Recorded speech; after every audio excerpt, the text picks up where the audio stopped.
વડોદરાની શ્રી છત્રપતિ શિવાજી સહકારી મંડળી લિમિટેડે ગુજરાત રાજ્ય સહકારી સંઘ દ્વારા યોજાયેલા મૂલ્યાંકનમાં રાજ્ય સ્તરે પ્રથમ ક્રમાંક હાંસલ કર્યો છે।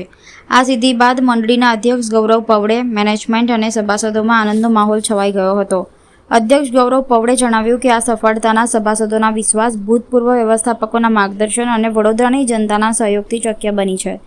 મંડળી જન્મથી મૃત્યુ સુધી સભાસદોની વિવિધ યોજનાઓ દ્વારા મદદરૂપ બને છે અને સહકારી ક્ષેત્રમાં માર્ગદર્શક મોડેલ પણ રજૂ કરે છે।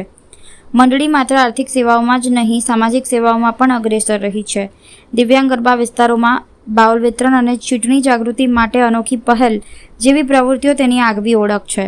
મતદાન કરનારા સભાસદોને એફડી પર વધારે વ્યાજ અને લોન મેળવવા સભાસદ તથા જમીનદારે મતદાન કરેલું હોવાની શરત આ સંસ્થાની પ્રજાસત્તાક પ્રત્યેની પ્રતિબદ્ધતા દર્શાવે છે। આ સન્માનને લોકોના આશીર્વાદ અને વિશ્વાસનું પરિણામ ગણાવી મંડળીએ ભવિષ્યમાં વધુ સેવા અને વિકાસનો સંકલ્પ પણ વ્યક્ત કર્યો છે। શ્રી છત્રપતિ શિવાજી સહકારી મંડળીને ગુજરાત રાજ્ય સહકારી સંઘ તરફથી સહકારી ક્ષેત્રના માળખામાં પ્રથમ ક્રમાંક આવ્યો છે, તેનો શ્રેય જો હું કોઈને આપતો હશે તો એ માનવતા સભાસદોને આનું શ્રેય જાય છે કે જેઓના સાથ સહકારથી આ સંસ્થાની પ્રગતિ થયેલ છે। તેઓના માર્ગદર્શનથી નવનવી યોજનાઓ સંસ્થાએ લોકો સુધી પહોંચાડવાનો પ્રયાસ કરેલો છે, જે એક બીજી સંસ્થાઓ માટે એક માર્ગદર્શક રૂપ છે કે જે છત્રપતિ શિવાજી સહકારી મંડળી લિમિટેડની જે યોજનાઓ છે તેને ઘણી ખરી યોજનાઓનો કંઈક ભાગ બી બીજી સંસ્થાઓ કરશે તો તે આ પ્રતિસ્પર્ધામાં ચોક્કસ આ સ્પર્ધામાં ટકી શકશે। કારણ કે છત્રપતિ શિવાજી સહકારી મંડળી લિમિટેડ જન્મથી મૃત્યુ સુધી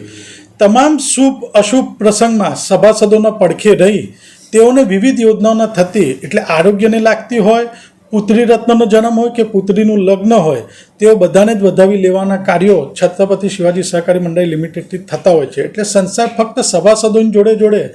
શહેર, રાજ્ય અને રાષ્ટ્રને પ્રથમ રાખીને તે બાબતે બી નવા પગલાં લીધેલા છે, જે સ્વરૂપે આપણે વડોદરા શહેરમાં દર વર્ષે દિવ્યાંગ ગરબા, બાઉલ વિતરણ, તે સિવાય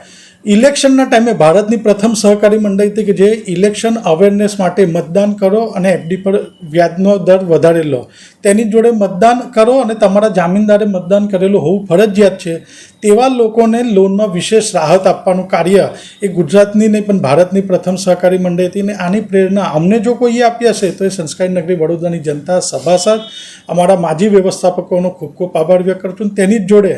સંસ્થા તરફથી જે દર વર્ષે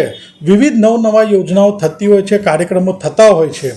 તે લોકો સુધી પહોંચાડવાનું અને લોકોને અવેરનેસ માટે લાવવાનું જો કોઈ કાર્ય કરે છે તો હું આપના મીડિયાનો આ પાયો ગણું છું કે સંસ્થાનો કોઈ તન પાયા ગણું કે વ્યવસ્થાપક મંડળ તો નિમિત્ત માત્ર છે, પણ એને માર્ગદર્શન પૂરું પાડવાનું કામ જો કોઈ કરતું હશે તો એ સભાસદો અને આપની મીડિયા છે। તો હું આપની મીડિયાનો અને મારા સભાસદોનો ખૂબ ખૂબ આભાર વ્યક્ત